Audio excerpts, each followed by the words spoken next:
Well, I mean, when I'm here, I feel like I'm 20 years old again. And then I look at myself in the mirror and realize that time has passed. I graduated from Stanford in California with an undergrad in economics and in international relations. But after Stanford, I wanted to explore the private sector. So I went first to work for the Boston Consulting Group in management consulting. And helped Fortune 500 companies figure out their strategies. For a couple of years, I did that, and then this was right in the middle of the dotcom boom. I was in San Francisco. I was in the San Francisco office of BCG, and just down the street in the Silicon Valley, there was this revolution.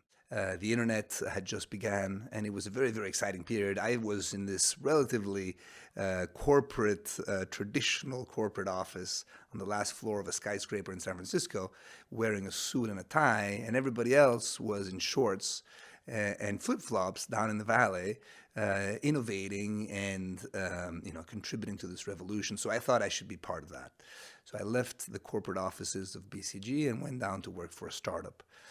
This was a software startup. It was the first company that made visual software to build websites. The company when I joined was about 40 people. A couple of years later, when I left, was about 500. We had an IPO. We just lived through this incredible period of the Silicon Valley. And again, I discovered what entrepreneurialism was about, what risk-taking was about, how ideas come to fruition, and how difficult it is to implement them, to realize them. But after a while, I just thought that all of this was really interesting, but I wanted to contribute more to policy. I felt the need to go back and study economics in order to be more involved in policy making. So I went to the LSE, did a master's. It was a bit of a way to get back into the game. And I realized the value of good economic work and the impact that good, careful, systematic work could have on policy. If you could be convincing with the right data and the right analysis, you could really have an impact on policy. And so that convinced me to do a PhD. And then the question was where to do it. And I looked around the world, having come from all of these different countries. And the Graduate Institute really stood out as a place that spoke to me because of its international connections and appeal, and because of its closeness to policymakers. When I studied, we were in a very different setting. I did the PhD program in economics, and the program was located in barracks, in wooden barracks, not far from here, that I think were put up during the Second World War for refugees, but a very special place. There was a very tightly knit community of students, very close relations with the professors. So a very, very positive, very constructive environment. And while the building was small, it was also tightly connected to the rest of the world. And one example is the visiting scholars who came to visit. We had for an entire year Mike Musa, who was the chief economist at the IMF and a very renowned international economist.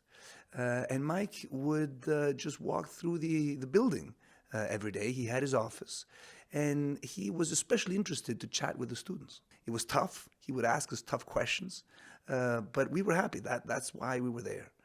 It wasn't just this abstract notion that there's policy out there. We met the policymakers. We talked to them. They told us how they were approaching problems. They told us how they had to make decisions, sometimes over very compressed time periods, sometimes without a full information set. And all these things that you don't learn in the classroom, but that make economics interesting, that make economics useful, and that prepared us for the real world. That also was fascinating, and that added, I think, to the depth of the experience. It wasn't just about learning in the classroom. It wasn't just about solving models and problem sets and innovating with our PhD thesis, but it was really about getting our hands dirty, understanding the policy issues, and realizing how difficult it is to solve these policy issues. So, it brought it down to home, in a sense. I think there are very, very few places in the world, if any, that were so connected internationally, so close to policy questions, and at the same time had such a family spirit about it. So it was a very special place to do one's PhD. And after that, I went to the Swiss National Bank. So that was very much in line with my idea of getting into policy. Fascinating experience. It was during the global financial crisis. The Swiss National Bank was involved in saving UBS. It was also involved in foreign exchange interventions for the first time in 30 years. It was just fascinating. It was like redesigning monetary policy from scratch. And I feel like the baggage I received here at the Graduate Institute prepared me well to engage in these discussions.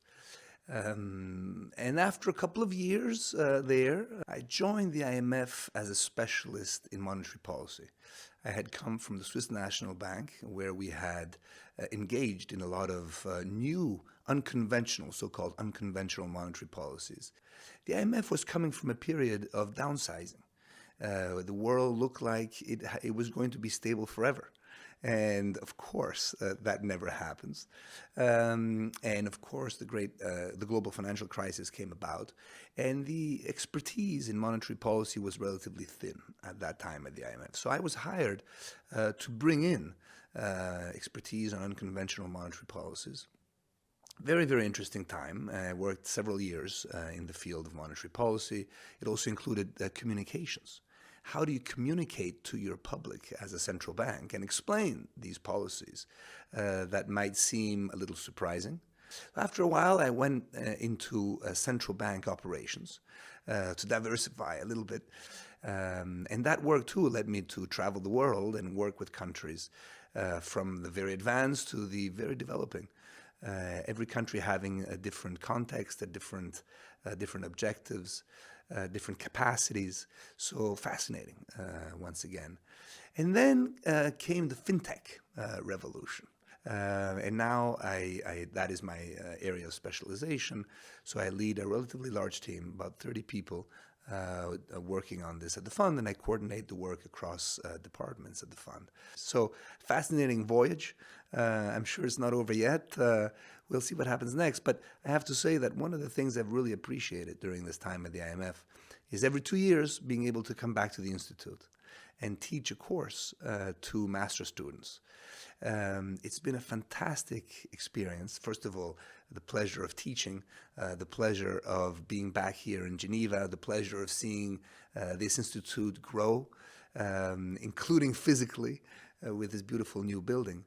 But also the pleasure of bringing back to the students experiences from the field, understanding that economic policy is more than what you read about in your textbooks. The theory is important. It's important to have it as a baggage, but then it's important to take that baggage with you and travel to the ground. I think the students are very much the same. They're enthusiastic, they're passionate, they're international, they're dedicated to policy, and they want to make a difference in the world. And that's very much, I think, how we would how I would have categorized ourselves a certain number of years ago.